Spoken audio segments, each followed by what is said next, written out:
Почитувани, СДСМ за жал повторно ја утна.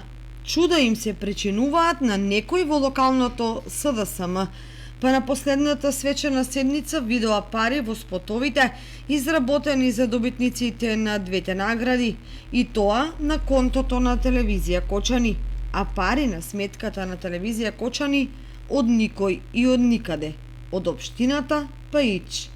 Само едно не ми е јасно.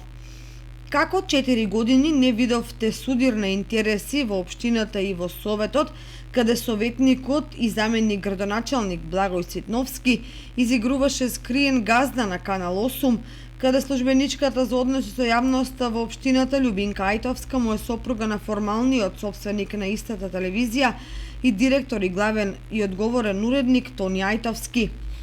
Како тогаш не реагиравте кога вистинскиот собственик и советник си ја користеше говорницата пред вас, делеше лекции за телевизија и кажуваше која колку е добра и колку пари треба да добие.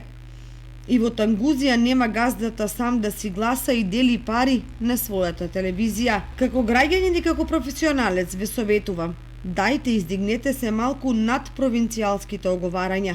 Подобро замислете се како ги доведовте медиумите во катастрофална ситуација, па вашата телевизија во јавноста остана со еден вработен на кого ако не му е помошта од сопругата, тешко дека ќе постигне и издржи да снима, пишува, чита, монтира и плюс да известува за мија.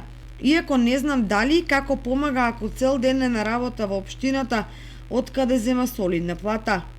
Или како ја принудивте да го напушти новинарството Тањето, најдобрата новинарка во градот и регионот? Како оставивте без екзистенција 5-6 семејства кои вадеа парче леп во медиумите? Но вашите советници, наместо да покрене иницијатива во време на ковид кризата и пред и потоа, барем еднаш како совет да им помогневте на медиумите, кои со години ви возможуваат да собирате политички поени кај јавноста, вие се правевте како да не сте од тука, или можеби имавте начини едни да помагате, а други не. Така ли ја делите правдата вашата телевизија да добива милионски суми од изборни циклуси, а не вашата 0 или 6 пати помалку? Не заборавајте народни пари.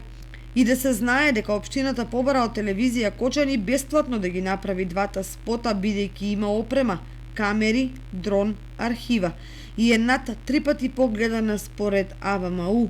Телевизија Кочани 2,22%, Канал 8 0,56%. Заради сето тоа, оставете не да се мачиме во борбата да обстанеме. Ако не ни помагате, барем не ни одмагајте. Доволно направивте хаос на секаде, бидејќи кочанчани гледаат дека и како партија и како советници се повеќе се однесувате како да не ви требаат ни медиуми, ни култура, ни спорт, дури ни граѓани. Заслепени и занемени сте пред реалноста дека коалициониот партнер на централно ниво економски ви и ни ја пустоши државата. Да ве подсетам ли дека една телевизија на албански јазик во Западна Македонија на последните избори заработила 12 милиони денари, а ние тука очи си вадиме за 200.000 денари. Ама на вашите им е лесно, оти си се вработуваат каде сакаат, плюс земаат советнички хонорари, колку што новинарите земаат плата. Туку да ви кажам друга, ептен интересна тема. Лазо Димитров наскоро ќе оди во пензија.